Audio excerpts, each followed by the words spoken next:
ಮಾನವತ್ವದಿಂದ ಮನುಷ್ಯತ್ವಕ್ಕೆ ಬರಬೇಕು. ಯಾವಾಗ ನೀವು ಮನುಷ್ಯತ್ವಕ್ಕೆ ಬರ್ತೀರಿ, ಮಾನವತ್ವ ಅಂತಾರ, ಮಾನವರಾಗ್ತೀರಿ. ಹೌದಾ? ಮಾನವರು ದಾನವತ್ವದಿಂದ ಮಾನವತ್ವಕ್ಕೆ, ಮಾನವತ್ವದಿಂದ ಮಾಧವತ್ವಕ್ಕೆ. ಮಾಧವ ಅಂದ್ರೆ ದೇವರು.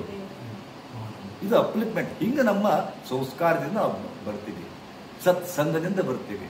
ಅದಕ್ಕೆ ಅವರು ಸಜ್ಜನರ ಸಂಘವನ್ನು ಅಥವಾ ಸದಾ ಸಚ್ಚಾರಿತ್ರ್ಯ ಉಳ್ಳವರ ಸತ್ಶೀಲರ ಮಂದಿ ಕೂಡ, ಸಜ್ಜನರ ಕೂಡ ನಾವು ಬದುಕು ಮಾಡಬೇಕು. ಆವಾಗ ನಾವು ಉನ್ನತ ಮಟ್ಟಕ್ಕೆ ಏರ್ತೀವಿ ಅನ್ನೋ ಸಿಂಬಲ್. ಅದಕ್ಕೆ ಗುರುಗಳ ಕೂಡ ನೀವು ಇಷ್ಟು ದಿವಸ ಅದೇರಿ, 3-4 ದಿವಸದಿಂದ ಗುರುಗಳ ಮಾತನ್ನು ಕೇಳ್ತಾನೆ ಇದ್ದೀರಿ.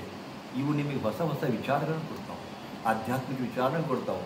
ನೀವು ಮರೀರಿ ಬಿಡ್ರಿ, ಆದರೆ ಒಳಗೊಂದು ಸಂಸ್ಕಾರ ಡೆವಲಪ್ ಆಗುತ್ತೆ. ನಿಮ್ಮ ಬದುಕು ಬದಲಿ ಆಗುತ್ತೆ, ಗ್ಯಾರಂಟಿ. ನಿಮ್ಮ ವಿಚಾರ ಬದಲಿ ಆಗುತ್ತೆ, ನಿಮ್ಮ ಆಲೋಚನೆ ಬದಲಿ ಆಗುತ್ತೆ. ಅನಿಸುತ್ತೆ ನಿಮಗೆ ಗುರುಗಳ ಇದುವರೆಗಿನ ಮಾತುಗಳನ್ನ ಕೇಳಿ, ಹೌದಲ್ಲ ನಾವು ಬದಲಿ ಆಗಬೇಕು, ನಾವು ಹಾಗೆ ಇರಬೇಕು ಅನ್ನೋ ವಿಚಾರ ಸ್ವಲ್ಪನೇ ಬರುತ್ತಿಲ್ಲ. ಈಗ ಆಗಲಿಕ್ಕಿಲ್ಲ, ಬಟ್ ಒಳಗಡೆ ಒಂದು ಸಂಸ್ಕಾರ ಡೆವಲಪ್ ಆಗುತ್ತೆ. 10 ಸರಿ ಕೇಳಿದಾಗ ಮನುಷ್ಯ ಕಲ್ಲಿದ್ದಂಗೆ. ಹೌದಾ?